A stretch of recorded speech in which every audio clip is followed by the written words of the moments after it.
Have you ever felt that deep, quiet urge to be better, to build healthier habits, to sharpen your mind, to create a life that feels more aligned with who you want to be? That feeling is one of the most beautiful and profoundly human impulses we have. It's the spark of growth, the call to become more. But so often, that desire gets tangled up with a harsh inner critic. It comes with a long list of rigid rules, an impossible standard of perfection, and this nagging feeling that you are not yet good enough. We tend a beautiful journey of self-improvement into a battle against ourselves.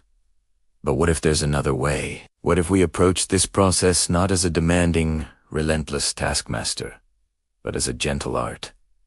The art of becoming. That's what we're going to explore today. A softer, more sustainable, and ultimately more powerful way to grow. The first and most important step, the very foundation of this entire approach, is to deeply understand this one truth.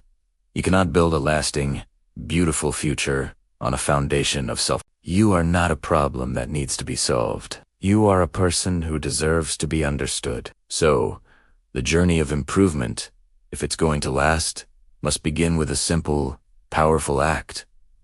Acceptance. True, unconditional acceptance of where you are right now, with all your imperfections, all your struggles, all your unfinished parts. This isn't about giving up or becoming complacent. Far from it. This is about starting from a place of truth, not a place of war. When you fight yourself, you're just depleting the energy you need to actually build something new. But when you accept yourself, you're saying, okay, this is my starting point. This is the real me, right now. And from this place of honesty and kindness, I can begin to move forward. Think about it like a gardener. A gardener doesn't yell at the soil for not being perfect. They accept the soil as it is, and then they begin to gently amend it, to nurture it, to prepare it for the seeds they want to plant. Your inner world is that garden.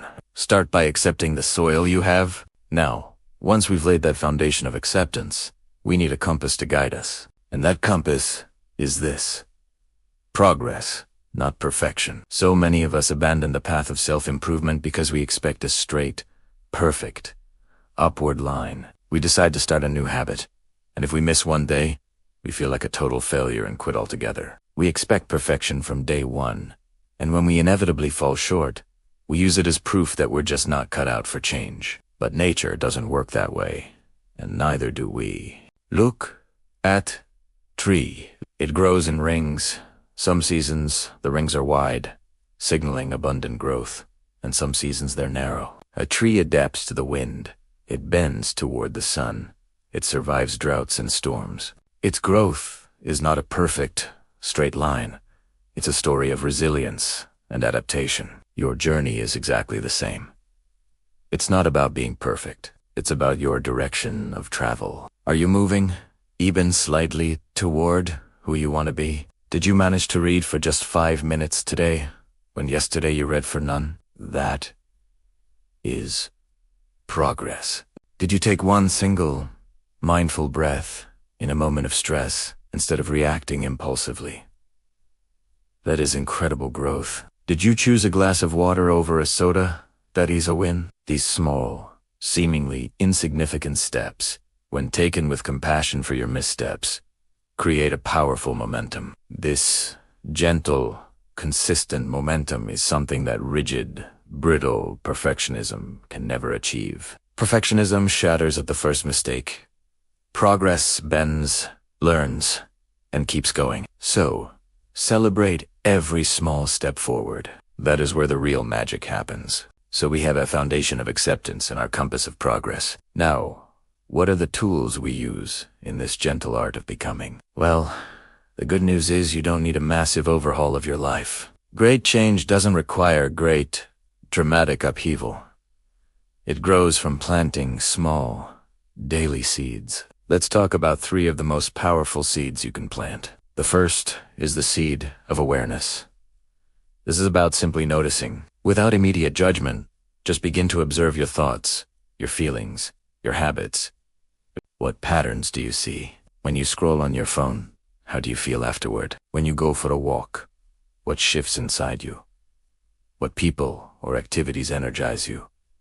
What drains you? You can think of journaling as a tool for this. Even just a few minutes a day, writing down your thoughts without filtering them, can act as a map to your inner world. You're not trying to fix anything yet. You're just looking. You're gathering information with gentle curiosity. Awareness is the first step to any intentional change. The second is the seed of kindness. This one is crucial. You must learn to talk to yourself as you would talk to a dear friend who is trying their absolute best, but is struggling. Most of us have an inner critic that is just brutal. We would never speak to someone we love the way we speak to ourselves. So, let's practice a simple shift. Replace "I failed" with "I learned." You didn't fail your diet because you ate a piece of cake. You learned that you were craving comfort, or that you were at a celebration. You didn't fail at your morning routine because you overslept. You learned that your body needed more rest. This isn't about making excuses. It's about reframing your experience from one of failure to one of feedback. Kindness softens the ground and makes it possible for new things to grow. And the third is the seed of curiosity. This is about changing your perspective from obligation to opportunity. So often we frame our new habits with the words, I have to go to the gym. I have to eat healthy. I have to meditate. It feels like a chore, a punishment. What if you tried? I get to move my body and feel it grow stronger. I get to nourish myself with food that gives me energy. I get to spend a few minutes in stillness and calm my mind. See how that feels? Different. What if this new habit isn't a rule you have to follow, but an experiment, an exploration? Approaching your growth with a sense of play and curiosity removes the pressure and makes the entire process more enjoyable and sustainable. Now, even with the best foundation, the best compass, and the best tools, there will be days you feel like you've gone backwards. There will be days the old, familiar habits feel safer and more comforting. There will be days when the motivation just isn't there. This is a guaranteed part of the journey, and what you do on these days is what defines your long-term growth. On Days, I want you to remember the image of a potter at her wheel. She is shaping a beautiful V. As the wheel spins, the clay might wobble. It might become misshapen. What does she do? She doesn't smash the clay in frustration and throw it away. She doesn't declare herself a failed potter.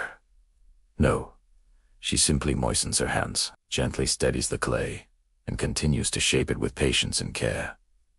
Your setbacks are not ruins. They are just part of the material you are working with. They are the wobbles on the potter's wheel. They are the textures and ridges that make your growth authentic, real, and resilient. The person who has never stumbled is the person who has never tried to walk a new path. These moments of difficulty are where you build strength. They are part of your story, and they make the final creation even more beautiful and uniquely yours. So, let's bring this all together. We are not here to fix a broken you, because you are not broken.